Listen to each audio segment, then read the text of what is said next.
the worst narrative mistakes that make all your efforts fail. These are the fundamentals in writing the narrative for a game. And the most stupid thing about it is that it takes quality even from the most tech-advanced game and makes the game boring and waste of time, both yours and the players. In the last video, I already mentioned the story disconnection from the gameplay. This time I want to point out the mistake I see often in early access games. It's the item description. So in game writing job, we have to write a text that shows up in the UI. Like, I pick up a plank of wood and I see that description says, wood is a structural tissue in the stems of roots. Yeah, unbelievable, but it was in the real game. With decent Steam sales, the text was just copy-pasted from the Wikipedia or an AI with a misguided prompt. So the biggest mistake is to treat in-game objects like real one and vice versa. So what we can do about it?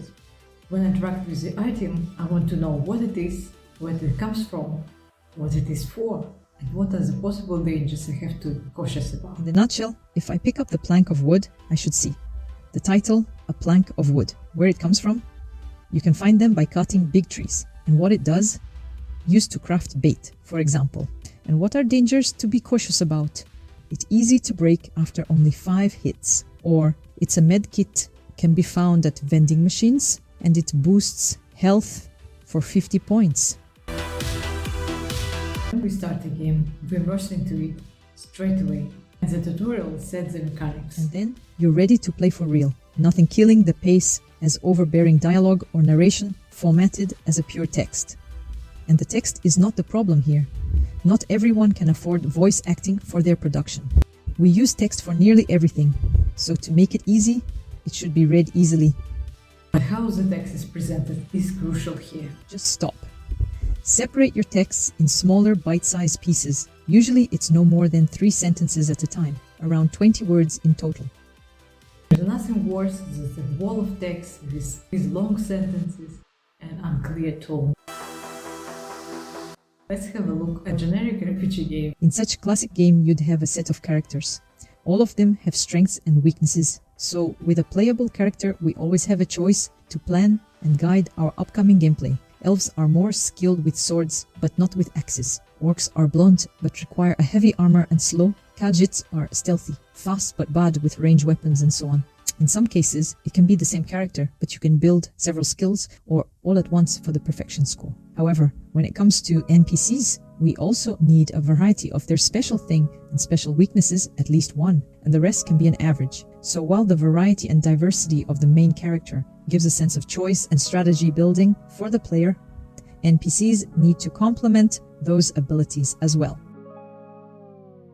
So the rule of thumb here, roughly, for each skill system, include a weakness and include an NPC to represent each of these skills and weaknesses. This way the player will feel natural in the environment, because some characters gonna be like them and some characters gonna be not like them. It of course relates to the non-RPG games, so if you want a video on world building for each genre, you know what to do. So now you understand the logic of it, and since it is the writing, it has big potential to add to the narrative.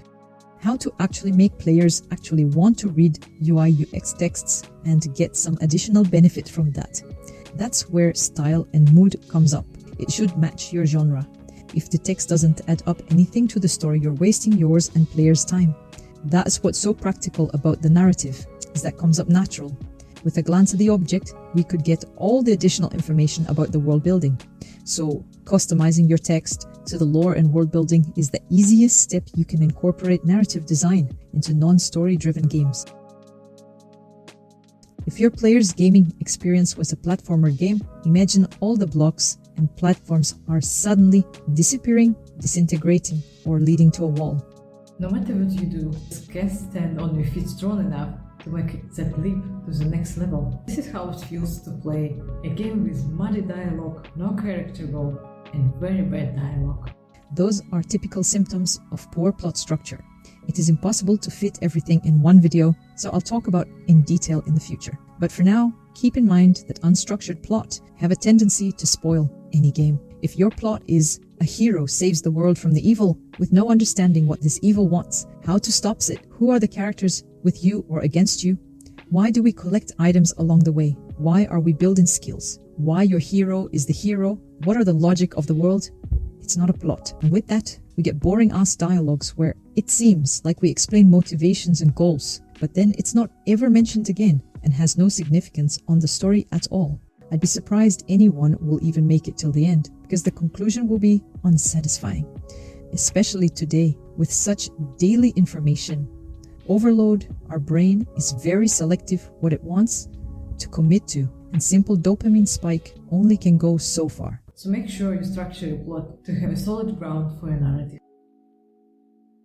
Okay, let's assume you wrote little pieces of information shown by bits on the screen. Your item descriptions explain parts of the lore. Your plot is solid enough to carry the player to the end. Now the actual pain of all pains comes up, the actual writing skills. And I've been suffering for 10 years now, so I know for sure that it gets better over time.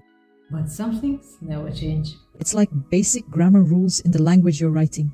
My only advice how to avoid it is using simple tools like spell checker. Don't forget to follow some other foundational narration rules that have a lot to do with expressing your ideas via writing. Things like distinct character voices, avoiding unintended repetition, rhythm and flow of the reading and written story editing principles. All these things will help you to write consistently, train your brain to recognize the steps you have to take for the writing. So now you know the most common mistakes in the narrative and how to avoid them. In my last video, I explained how to build a plot from scratch, so watch that if you're interested.